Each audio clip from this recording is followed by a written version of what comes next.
Hi అండి. ఈరోజు special recipe వచ్చేసి డాబా స్టైల్ చికెన్ గ్రేవీ కర్రీ. కాకపోతే వాళ్ళు కాజులు ఇతర ఇంగ్రీడియంట్స్ వేసి చేస్తారు. అవి అందరి ఇంట్లో దొరకవు కదా.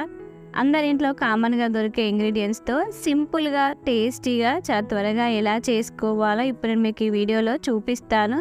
ఇది రైస్లోకైనా చపాతీ పుల్కాలోకి చాలా బాగుంటుంది. మీరు కూడా ఒకసారి ట్రై చేయండి.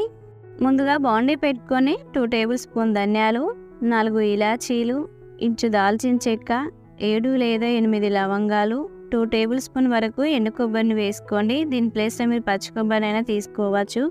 2 టేబుల్ స్పూన్ గసగసాలను వేసుకొని మంటను లో ఫ్లేమ్లోనే పెట్టుకొని వేపుకోవాలి. ఇలా లో ఫ్లేమ్లోనే పెట్టుకొని వేపుకోవడం వల్ల గసగసాల లోపల కూడా చక్కగా వేగుతాయి. ఒకవేళ మీకు గసగసాలు వేగలేదంటే మిక్సీ పట్టుకునేటప్పుడు అలాగే ఉండిపోతాయి.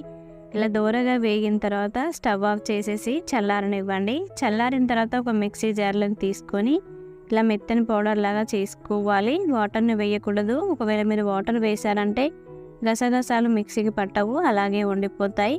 ఇప్పుడు కొద్దిగా వాటర్ని వేసుకొని ఇలా మెత్తని పేస్ట్ లాగా చేసుకోవాలి. చూడండి, మీకు వీడియోలో చూపిస్తున్న విధంగా. ఇప్పుడు పక్కన పెట్టేసి వేరొక బాండీ పెట్టుకొని 4 టేబుల్ స్పూన్ వరకు ఆయిల్ వేసుకోండి.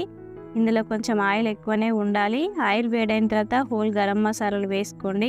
ఒక బిర్యానీ ఆకు, 2 మరాఠీ మొగ్గలు, ఇంచు దాల్చిన చెక్క, 3 ఇలాచీలు, 7 లేదా 8 లవంగాలు, కొంచెం షాజీరా వేసుకొని ఇది కొంచెం వేగిన తర్వాత 2 పచ్చిమిర్చిని మధ్యలోకి చీల్చుకొని వేసుకోండి. సన్నగా తరిగిన పుదీనా, సన్నగా తరిగిన కొత్తిమీర, 2 మీడియం సైజ్ ఉల్లిగడ్డలను తీసుకొని వీలైనంత సన్నగా తరుక్కొని వేసుకోండి. అప్పుడే ఉల్లిగడ్డ మగ్గి గ్రేవీలాగా వస్తుంది.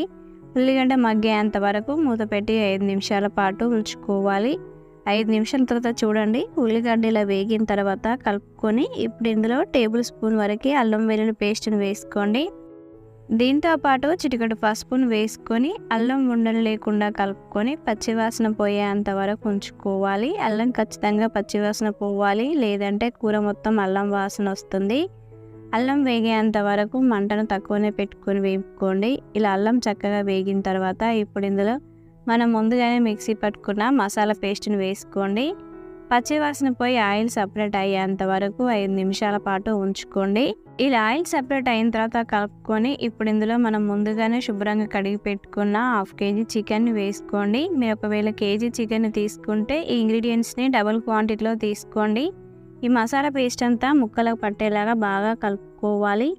మూత పెట్టి 10 నిమిషాల పాటు ఉడికించుకోండి. చికెన్ నుంచి వాటర్ వచ్చి ఆ వాటర్ చిక్కరబడేంత వరకు ఉంచుకోవాలి. చూడండి, మీకు ఇలా వీడియోలో చూపిస్తున్న విధంగా చికెన్ల నుంచి వాటర్ వచ్చి గ్రేవీలాగా అయిన తర్వాతనే కారాన్ని వేసుకోవాలి. ఒకవేళ మీరు గ్రేవీలాగా కాకముందే కారాన్ని వేసారంటే చికెన్ నీచు వాసన వస్తుంది. 2 టేబుల్ స్పూన్ వరకు కారాన్ని వేసుకోండి. మీరు ఇంకొంచెం స్పైసీగా తినాలనుకునే వాళ్ళు 1/2 టేబుల్ స్పూన్ వరకు వేసుకోండి. రుచికి సరిపడా సాల్ట్ను వేసుకొని కారం మగ్గేంత వరకు 2 నిమిషాల పాటు ఉంచుకోవాలి. కారం మగ్గి ఇలా ఆయిల్ సపరేట్ అవుతున్నప్పుడు ఒకసారి అంతా కలుపుకొని ఇప్పుడు ఇందులో మీకు ఒకవేళ గ్రేవీ సరిపోదు, ఇంకొంచెం ఎక్కువ క్వాంటిటీలో కావాలనుకుంటే ఈ టైంలోనే 1/2 కప్ వరకు పెరుగుని ఉండలు లేకుండా చేసుకొని వేసుకోండి. 1/2 గ్లాస్ వరకు వాటర్ని పోసుకోండి. అంతా ఒకసారి కలుపుకొని మూత పెట్టి 5 నిమిషాల పాటు ఉంచుకోండి. 5 నిమిషాల తర్వాత చూడండి, గ్రేవీ ఎంత చిక్కగా వచ్చిందో. ఈ కన్సిస్టెంట్లో ఉంటే సరిపోతుంది. చల్లారిన తర్వాత ఇంకా చిక్కబడుతుంది.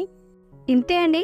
చివరిగా సన్నగా తగిన కొత్తిమీర తరుగు వేసుకొని ఒకసారి మిక్స్ చేసుకొని సర్వ్ చేసుకోవడమే. ఇది రైస్లోకి, చపాతీలోకి, పుల్కా దేనిలోకైనా చాలా బాగుంటుంది. చూస్తుంటే నోరూరిపోతుందా? మరి లేట్ ఎందుకు, మీరు కూడా ట్రై చేయండి. మీకు ఎలా వచ్చిందో నాకు కింద కామెంట్ చేయండి, లైక్ చేయండి. మరికొన్ని మంచి రెసిపీస్ కోసం మన ఛానల్ని సబ్స్క్రైబ్ చేసుకోండి. Thank you for watching.